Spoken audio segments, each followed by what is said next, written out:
నమస్కారం అన్న అందరికీ. స్థానిక ఎన్నికలు ఇప్పట్లో లేనట్లే కనిపిస్తున్నాయి. ఎందుకంటే దానికి బీసీ రిజర్వేషన్ ఒకటి దానికి అమలు చేస్తామని చెప్పేసి వాళ్ళు గవర్నర్ దగ్గర ఉంది, మరియు అదేవిధంగా రాష్ట్రపతి దగ్గర ఉంది. అది అమలు కావాలా? అది అయితే రిజర్వేషన్ బీసీల రిజర్వేషన్ డిక్లేర్ అయితేనే స్థానిక ఎన్నికలు జరుపుతాము అనేసి ఒకటి విధంగా చేస్తలేరని ప్రజలు అయితే చర్చించుకుంటున్నారు. ఎందుకోసం అంటే ఇన్ని రోజులు ఇప్పుడు ప్రస్తుతం సర్పంచ్ ఎలక్షన్లు కానీ, ఎంపీటీసీ ఎలక్షన్లు కానీ, జెడ్పీటీసీ ఎలక్షన్లు కానీ ఇవన్నీ అయిపోయి దాదాపు దగ్గర 2 సంవత్సరాల దగ్గర వస్తుంది. మరి అప్పటి నుంచి ఇప్పటిదాకా ఇక ప్రజాపాలన అని అంటున్నారు. కాంగ్రెస్ గెలిచినప్పటి నుంచి ప్రజాపాలన ఎక్కడుంది? ప్రజల దగ్గరికి పాలన లేదు. పాలన మొత్తం ఎక్కడ ఉంది? మన ఆ విషయానికి వస్తే విషయానికి వస్తే పాలన ఎమ్మెల్యే దగ్గర ఉంటుంది. మా గ్రామాల్లో ఎక్కడ ఉంటుంది? గ్రామస్తులు అంతా పోయి ఎమ్మెల్యేల దగ్గరికి పోయి కూర్చుంటే ఎమ్మెల్యే అన్ని పనులు అయితే ఆయన చేయలేడు కదా. ఇప్పుడు గ్రామాల్లో ప్రజాపాలన అంటే గ్రామాల్లో ఉన్న ప్రజాప్రతినిధులు ఉంటే అది ప్రజల సమస్యలు తెలుస్తాయి, ప్రజలు పడుతున్న ఇబ్బందులు తెలుస్తాయి. కాబట్టి అది దానికి వాళ్ళు పరిష్కరిస్తారా ఏమైనా చేస్తారు. కానీ అట్లా ఆ విధంగా కంపల్సరీ గ్రామాలలో ప్రజాపాలన కావాలంటే ప్రజాప్రతినిధులు కావాలంటే ఎలక్షన్లు కావాలంటే ఇక వాళ్ళు గవర్నమెంట్లో ఉన్న వాళ్ళు ఎలక్షన్లు పెట్టాలి. మరి ఎందుకు పెట్టలేరు? దానికి అనేక కారణాలు ఉన్నాయి. వీళ్ళు గెలిచి పొజిషన్లో ఉంటేనే ఎలక్షన్లు పెట్టాలని కొన్ని సర్వేలు ఈ సర్వేలు చేసినా అన్నీ బెడిసి కొడుతున్నట్లు అక్కడక్కడ మనం వార్తలలో చూస్తూనే ఉన్నాం. అయితే ప్రైవేట్ సర్వే చేసుకొని, గవర్నమెంట్ సర్వే చేసుకొని, ఏ సర్వే చేసుకున్నా ఇప్పట్లో అయితే వాళ్ళు గెలిచే పొజిషన్ లేదు అని విధంగా సర్వేలు వెళుతున్నట్లు తెలిసింది. కాబట్టి వాళ్ళు ఇంకొద్దిగా ఆలస్యం చేసే అవకాశాలు అయితే కనిపిస్తున్నాయి. ఎందుకంటే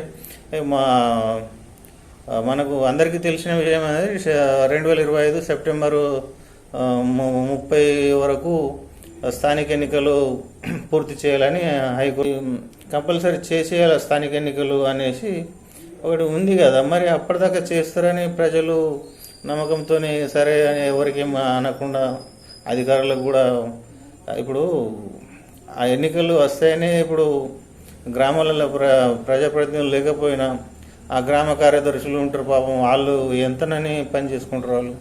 వాళ్ళ పని వాళ్ళు చూస్తారా? లేకుంటే ఊళ్ళో అంతా మొత్తం సమస్యలు అన్నీ పెడతారు. ఎప్పటికీ దునియా బాకులు చేసుకొని వాళ్ళు పనులు చేయిస్తున్నారు. వాళ్ళ జీతాలు కూడా సరిగా వస్తలేవు. ఒక 4-5 నెలల పెండింగ్ బిల్లులు ఉన్నాయట, మంత్లీ జీతాలు అవి కూడా ఇస్తలేరు. ఆ మురికి కాలాలు తీసేట్లు సఫాయిలో కూడా జీతాలు సరిగా లేవు. ఎవరేం పని చేస్తారు? అవన్నీ పనులు వచ్చి మంత్రులు, ఎమ్మెల్యేలు, ఎంపీలు అయితే చేయరు కదా. ఇక ఈ గెలిచిన ఎమ్మెల్యేలు ఇది ఇట్లా ఉంటే గెలిచిన ఎమ్మెల్యేలు ఎంపీలకు, మంత్రులకు కూడా రానిచ్చే పరిస్థితి లేదు. వీళ్ళు చెప్తే ప్రోటోకాల్ ప్రకారంగా వాళ్ళు వస్తారు. వాళ్ళు మాది చుక్కల నియోజకవర్గం ఉన్నది. ఇప్పటిదాకా అధికారికంగా ఎంపీ వచ్చిన దాఖలాలు అయితే లేవు. అది ఏదో ఎక్కడైనా పరామర్శించడానికి ఏదైనా సందర్భం వచ్చినప్పుడు వస్తే రావచ్చు, వచ్చినట్లు కొద్దిగా ఇన్ఫర్మేషన్ ఉంది. కానీ ప్రభుత్వ కార్యక్రమాల్లో పాల్గొనడానికి కానీ అసంటి అయితే ఇప్పటిదాకా రాలేదు. మరి ఇట్లా ఉంటుంది ఈ లెక్క. ఈ సర్పంచ్, జెడ్పీటీసీ, ఎంపీటీసీ ఎన్నికల కోసం చాలామంది యువకులు ఆసక్తిగా ఉన్నారు. కొందరు కానీ వాళ్ళు అప్పుడు అని ఎదురు చూస్తున్నారు. కానీ ఈ ఎలక్షన్లు అయ్యేటట్టు లేవు. వాళ్ళు అనుకునే వాళ్ళ కోరిక తీరేటట్టు కూడా లేదు. ఇప్పటికే ఇదేంటి ఈరోజు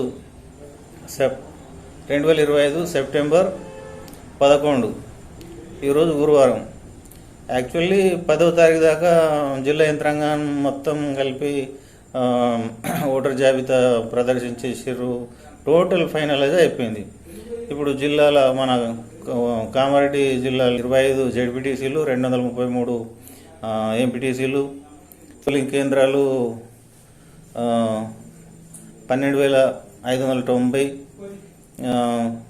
ఓటర్లు వచ్చేసి మొత్తం జిల్లాలో 6,39,730 మంది ఓటర్లు. 10వ తారీఖు వరకు అయిపోయింది. ఇప్పుడు ఈరోజు 11, ఈరోజు పడుతుందా అన్నట్టు విషయం రేపు పడుతుందా అని ఎదురు చూసే అవకాశాలు కూడా లేవు. ఎందుకంటే ఆ హల్చల్ లేదు, ఆ హడావిడి లేదు, అసలు వేస్తారనే నమ్మకం లేదు, వాళ్ళు ఏం చేస్తున్నారో కూడా తెలియదు. అధికారులు అయితే దిమ్మకు నీరు ఎత్తినట్టున్నారు. ఏమో పోయి మాకు తెలియదు.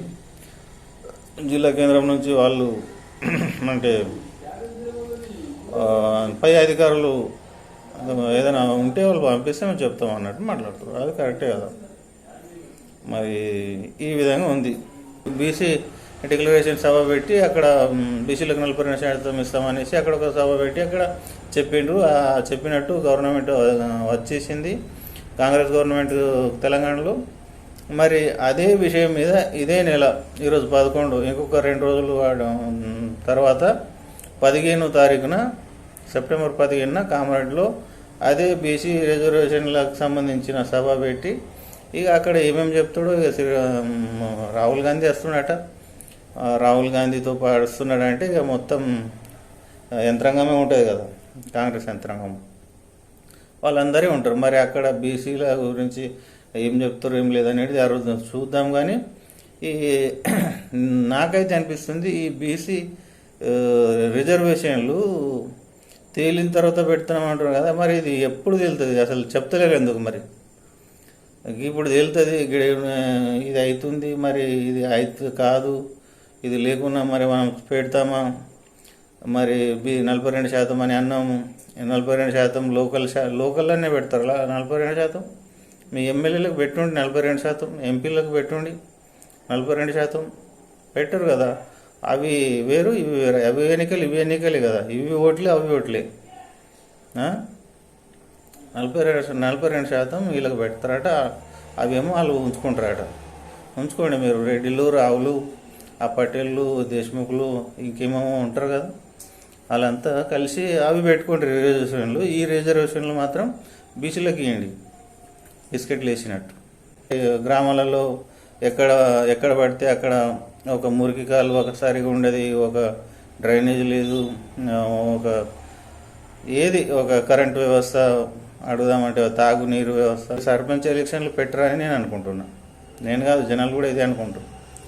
అవి ప్రజాప్రతినిధులు ఉంటే ఊర్లో ఏ గలీలో ఏ సమస్య ఉందో ఆయన ఆటోమేటిక్గా తెలిసిపోతుంది. మెంబర్లు ఉంటారు, వార్డు మెంబర్లు ఉంటారు, ఎంపీటీసీలు ఉంటారు, జెడ్పీటీసీలు ఉంటారు.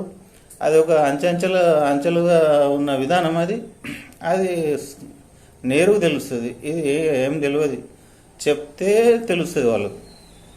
ఇది ఎలక్షన్లోకి అయితే ఆ సర్పంచ్లకు చెప్పకుండా తెలిసిపోతుంది. ఆటోమేటిక్గా ఫలానా దవల అయిందంటే ఆయన తిరిగేటప్పుడు అటు ఇటు తిరిగేటప్పుడు అని చూస్తాడు, లేకుంటే ఏదో వార్డు మెంబర్ అని చెప్తాడు, ఆటోమేటిక్ తెలిసిపోతుంది. ఆ సమస్య అక్కడ వాళ్ళు సరి చేసుకునే అవకాశాలు ఉంటాయి.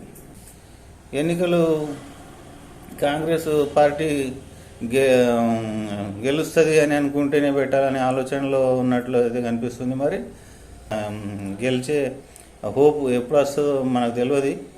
ఆ హోప్ వచ్చే ఇంకొక 5 ఏళ్ళకి వస్తుందా, 10 ఏళ్ళకి వస్తుందా, అది మరి అప్పటిదాకా ఎలక్షన్లు పెట్టరా అనేది కూడా మనము ఎదురు చూసుకుంటూ ఉందాం. అంతకంటే చేసేదైతే ఏముండేది. మనం ఇంకేం చేస్తాం? వాళ్ళు పెడతాలా, వాళ్ళ గవర్నమెంటు వాళ్ళ లెక్క వాళ్ళు చేస్తే మనం చూడాలా. ఈ జూబ్లీ హిల్స్లో ఒకటి బై ఎలక్షన్ అయ్యేది ఉంది, వచ్చే అక్టోబర్లో నోటిఫికేషన్ వస్తుందని తెలుసు. అదేవిధంగా దాంతో పాటు అటు బీహార్ ఏదో రాష్ట్రంలో ఎన్నికలు ఉన్నాయట కూడా. ఈ కారణంగా ఈ ప్రభుత్వం తరఫున కోర్టుకు చూపించి ఈ కారణాలని చెప్పి వాయిదా వేసే ఆలోచనలో ఉన్నట్లు వార్తలు అయితే వైరల్ అవుతున్నాయి.